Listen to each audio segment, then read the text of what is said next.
오늘 본문 사도행전 5장 1절에서 11절에 등장하는 아나니아와 삽비라 이야기는 많은 사람들에게 참으로 두려움과 당혹감을 주는 사건입니다. 겉보기에는 약속 어긴 정도이고 또 거짓말한 정도 아닙니까? 그런데 그 이후로 부부가 한날 같은 일로 죽음을 맞게 되었습니다. 그 가정에 자녀가 있었을 텐데 자녀들은 하루아침에 고아가 되는 사건이 벌어진 것입니다. 하나님이 정말 무섭다 생각이 듭니다. 그런데 성경에 기록된 사건들은 우리의 상식을 넘어서는 경우가 많습니다. 영적인 뜻이 감춰져 있기 때문에 우리 이성으로 판단하는 것과는 차원 다른 경우가 너무나 많습니다. 그래서 우리 그리스도인으로서 인격, 정말 우리 그리스도인의 인격은 이렇게 되어야 한다는 것을 아주 극명하게 보여주는 교훈입니다. 정말 우리는 그리스도인들은 진실해야 한다는 것, 그 교훈을 이 사건을 통해서 주시는 것입니다. 또 우리가 주님으로 섬기는 하나님이 싫어하는 것이 여러 가지 있는데 우리의 가식된 행위를 얼마나 싫어하시는지 그걸 또 깨닫게 하셔요. 우리 모두가 공감하고 있지만 오늘 우리 사회를 가식사회라고 이야기합니다. 좀 더 문학적인 표현을 쓰면 가장이 권장되는 사회에 살고 있습니다. 젊은이들을 중심으로 이제는 우리 노년들도 페이스북이며 또는 카톡이며 이렇게 사용해서 글을 올릴 때 온통 자신의 가장 아름다운 순간을 드러내려고 힘을 쏟습니다. 어떻게 하면 가장 예쁜 모습을 보이고 다른 사람이 인정하는 그런 모습, 정말 저 사람 부러워하겠다 할 만큼 행복한 그런 모습을 보여줄까? 그래서 사람들이 이 페이스북에 목숨을 겁니다. 이런 SNS의 그 이미지를 위해서 그렇게 애를 씁니다. 그런데 다른 각도에서 이를 진단해 보면 우리는 원래 내 모습대로 살기보다는 다른 사람 눈에 보이는 내 모습, 다른 사람의 시선을 가장 중요시하는 삶이다. 그래서 거울 앞에 자신을 세워두고는 그 거울이 비추는 나의 이미지를 진짜 이미지라 생각하고 착각하며 사는 일에 익숙해져 있다는 것입니다.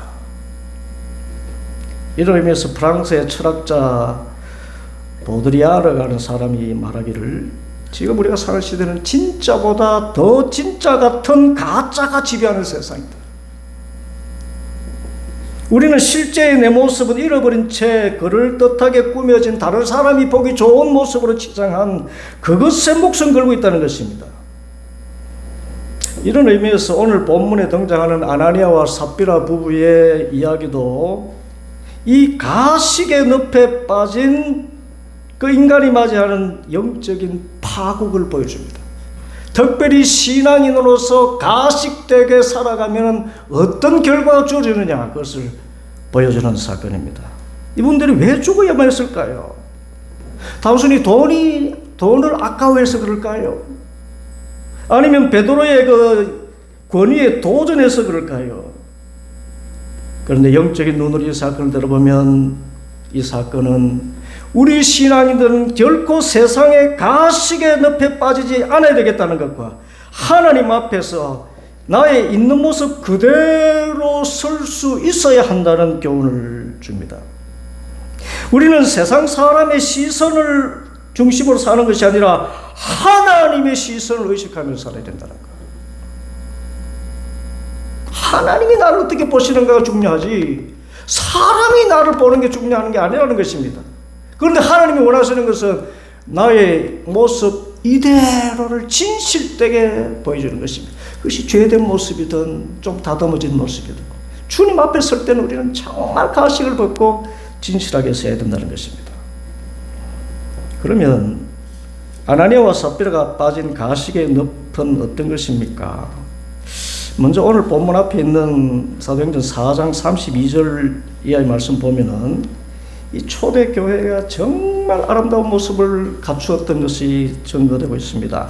많은 신도가 한마음 간뜻되어서 자기 소유를 자기 것이라 하지 않고 모두 공동으로 사용했다. 사도들이 큰 능력으로 예수님의 부활을 증언했고 사람들이 모두 은혜를 받더라.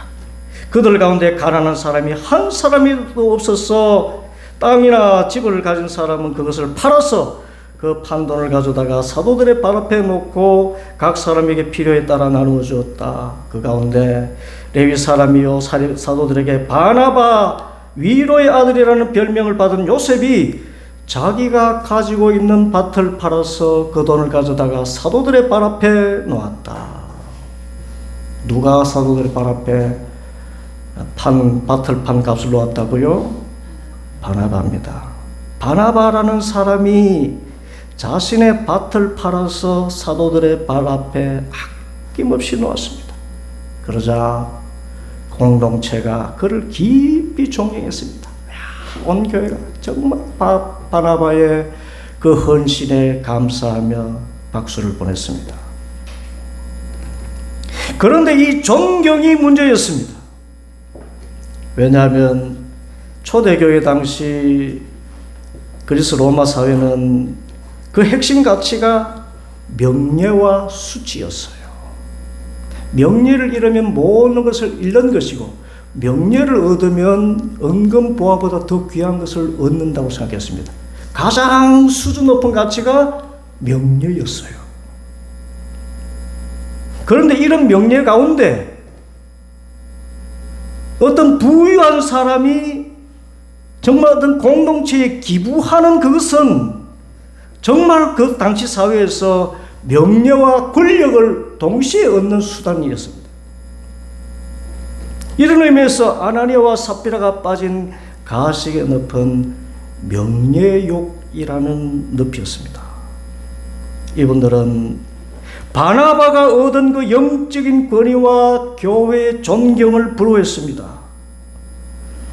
그리고 부러워하면 지는 것이라는 말처럼 부러워하지 않고 그것을 얻기 위해 가지고 자신들의 삶의 안전판인 물질적인 소유를 완전히 포기하는 쇼를 했습니다. 곧 바나바는 자신의 밭을 다 팔아서 교회 선교에 헌금을 했는데 그 액수가 상당했던가 봅니다. 아마 바나바가 가졌던 거의 모든 소유가 아니었던가. 그래서 바나바가 받는 존경은 자신의 모든 소유를 드리면서도 전혀 자신의 명예를 생각하지 않고 그저 하나님의 은혜에 감사해서 드린 것이었습니다. 그런데 아나니아와 삽비라는 이 바나바가 받는 외형적인 존경이라는 명예는 얻고 싶고, 그러나 그 헌금을 하나님의 은혜에 감사하는 뜻이 아니라 그 명예를 탐내었기 때문에 그 명예라는 이름 아래 자신의 탐욕을 감추며 거짓말을 한 것이었습니다. 이 일에 부부가 같이 공모했는가 봐요. 2절에 그 값의 얼마를 따로 떼어 놓았는데 그의 아내도 이것을 알고 있었다.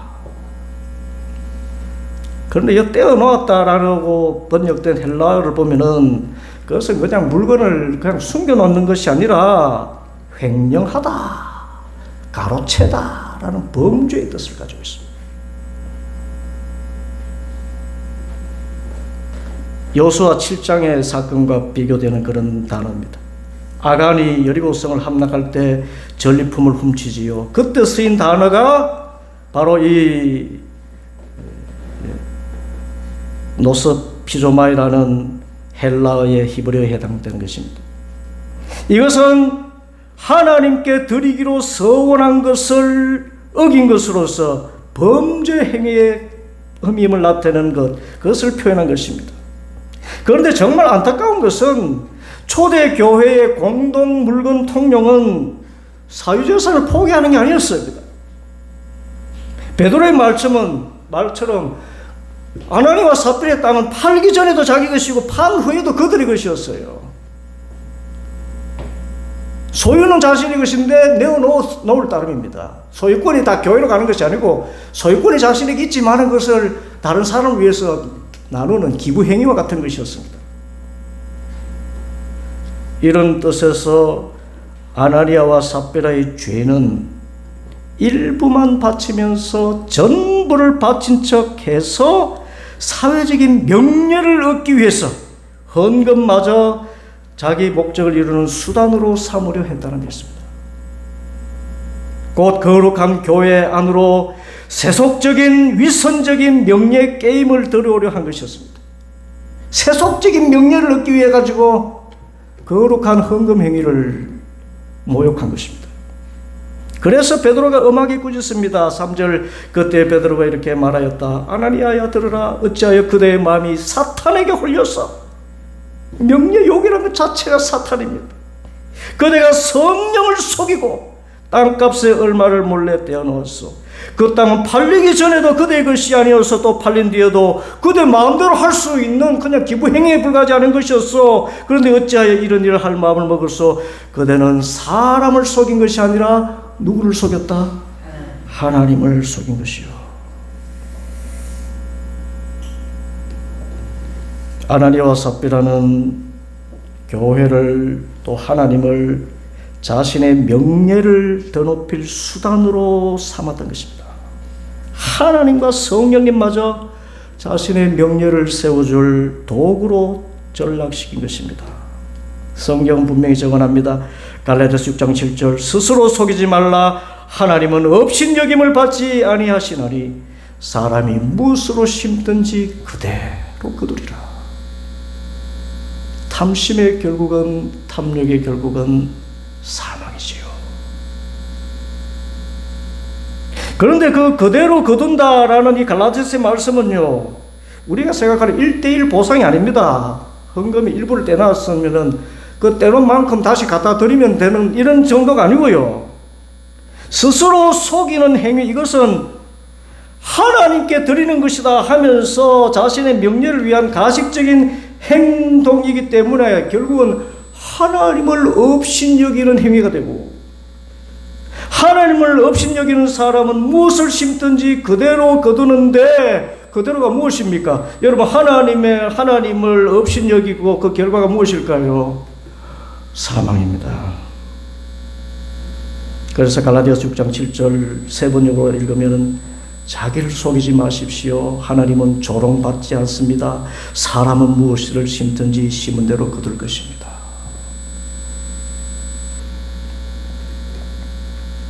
하나님의 이름을 걸고 자신의 욕망을 채우는 행위는 하나님을 업신여기고 조롱하는 죄와 같고 그 결과는 사망입니다.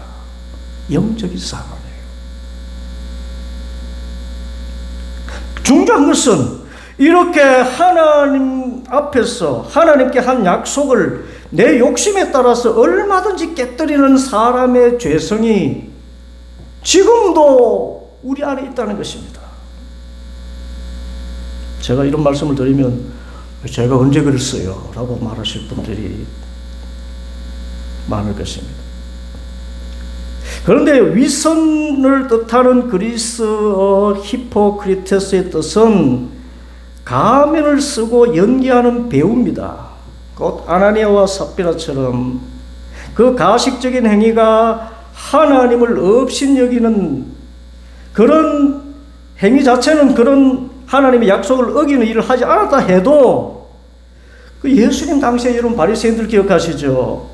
그분들이 하나님을 잘 섬기는 척 하면서 그 신앙심이 깊은 척 하면서 그 속에는 탐심과 욕심을 가득 채워서 언제든지 하나님 속이고 사람 속이고 본색을 드리는 그런 위선적인 태도를 가진 것인데, 일면 신실하게 보이는 우리들아도 하나님 앞에 솔직히 서면 얼마나 가식되게 살아왔는지 찔리게 된다는 것입니다. 이미 예수님께서 저 바리새인들에게 말씀하신 것이 있습니다. 마태복음 23장 25절 이하의 말씀, 화 있을진저 외식하는 서기관과 바리새인들이여, 잔과 대접의 겉은 깨끗한데 그 안에는 탐욕과 방탕이 가득하는구나.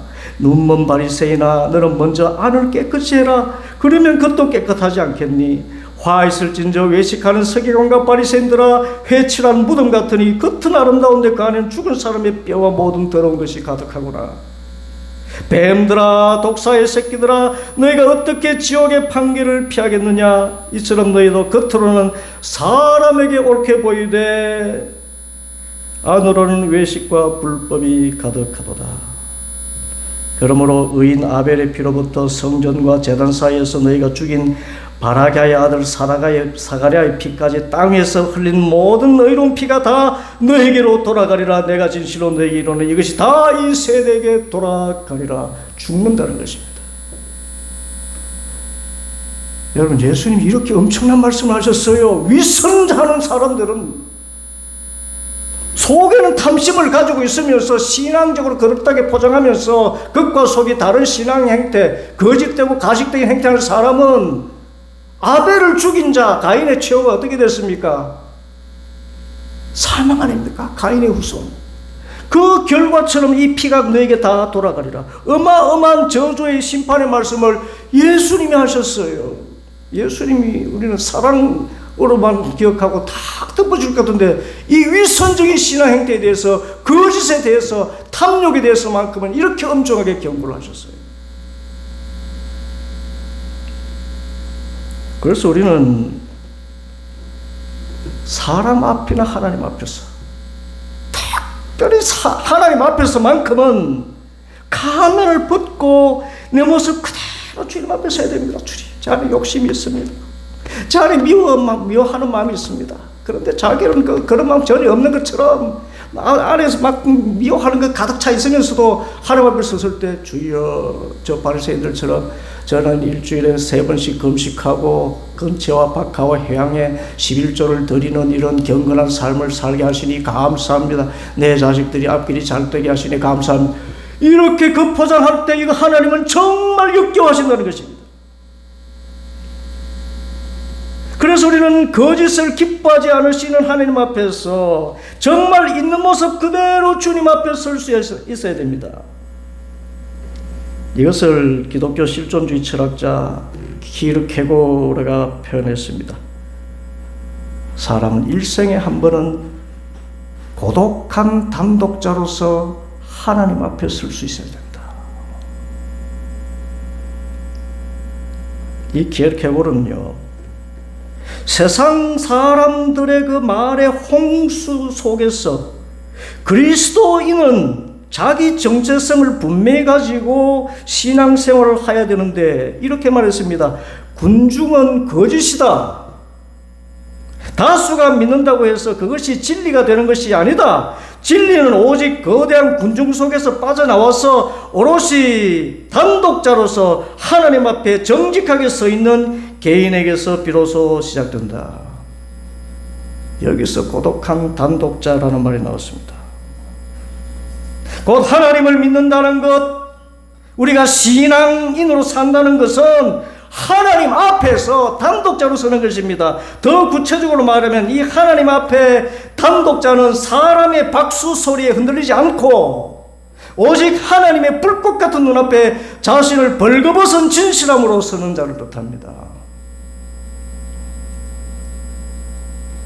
영적으로 말하면 우리가 하나님 앞에 설 때, 신앙생활 할 때 자신을 속이지 말라는 것입니다. 속에 거짓이 있고 탐심이 세속적인 욕망으로 가득 차 있다면 그것조차 하나님 앞에서만큼은 있는 모습 그대로 나타내고 회개할 수 있어야 된다는 거예요.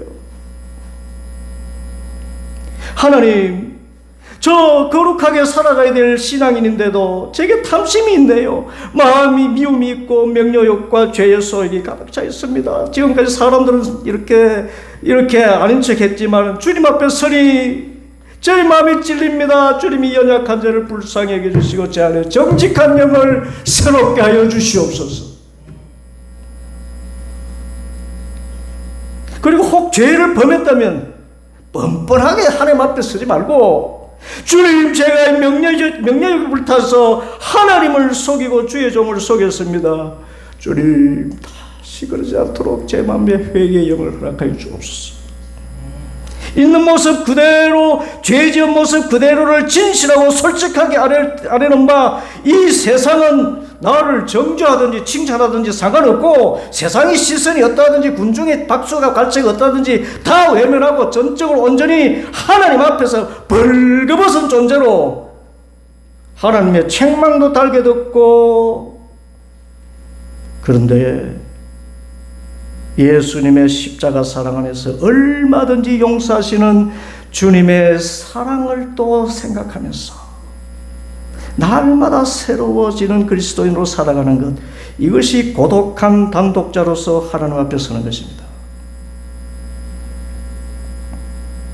만일 아나니아와 삽비라가 베드로 앞에 섰을 때 베드로가 이것뿐입니까? 라고 물을 때 그 눈빛이 얼마나 깊은 통찰의 눈이었겠어요. 성령을 속인 것을 다 볼 수 있는 그런 은사를 가지신 분인데, 그때 마음에 탁 찔렸을 때, 사도님, 제가 다 드리면 좋겠는데 제가 드릴 수 있는 것은 이것뿐입니다. 진실하게 말했다면, 우리가 아는 하나님은, 그리고 사도 베드로는 이렇게 말했습니다. 아유, 잘했습니다. 착하고 충성된 종이여. 당신이 진심으로 하나님 사랑하는 마음으로 들었으니 하나님께서는 당신이 구하지 않은 존귀와 명예도 더해 주실 줄 믿어요. 흡족하게 받으셨을 것입니다.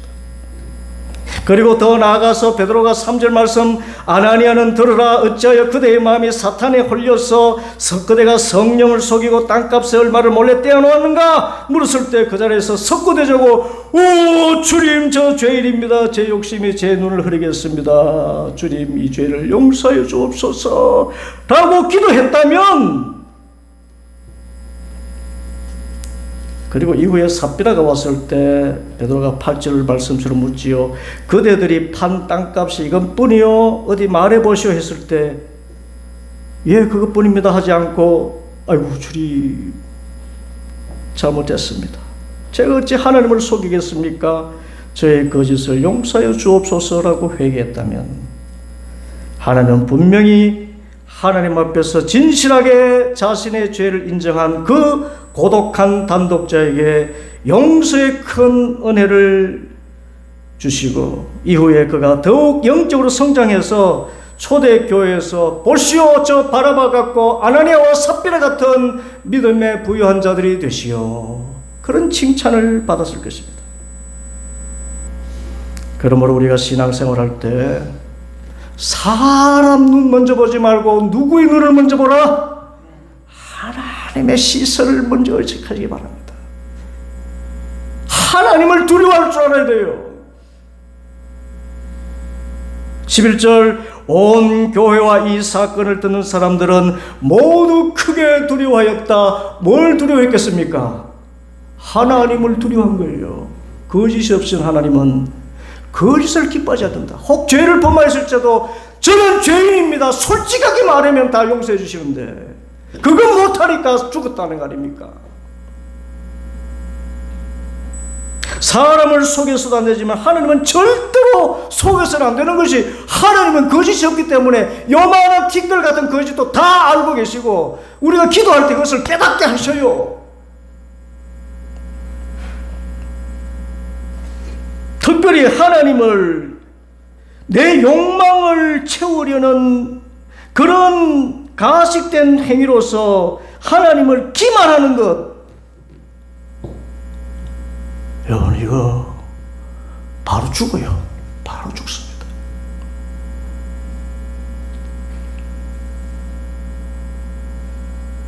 하나님은 이 가면 신앙을 하나님을 업신여기고 하나님을 조롱하는 행위로 알고 반드시, 그리고 회개하지 않으면 틀림없이 저 지옥의 판결과 같은 엄중한 심판을 내리십니다. 왜 이런 엄중한 심판을 초대교회가 막 부흥하는 이때에 내어놓으셨을까요?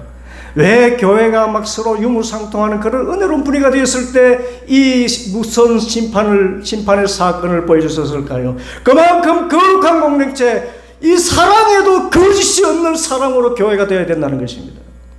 가짜 사랑이 아니라, 가짜 평화가 아니라 진짜 평화는 하나님 앞에서 고독한 단독자로서 진실하게 살아가는 그들에 의해서 이루어지는 것이지, 사람 시선 보고 가식적으로 하는 것은 결코 이루어질 수 없다는 것.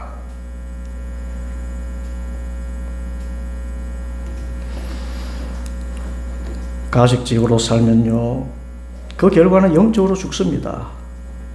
예배를 드려도 아무 은혜가 없어요.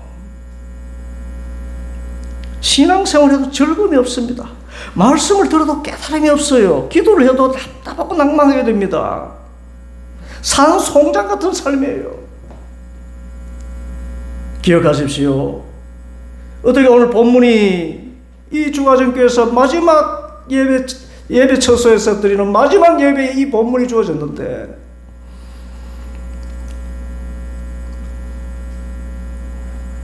우리 모두는 하나님 앞에서 고독한 단독자로서 진실하게 서서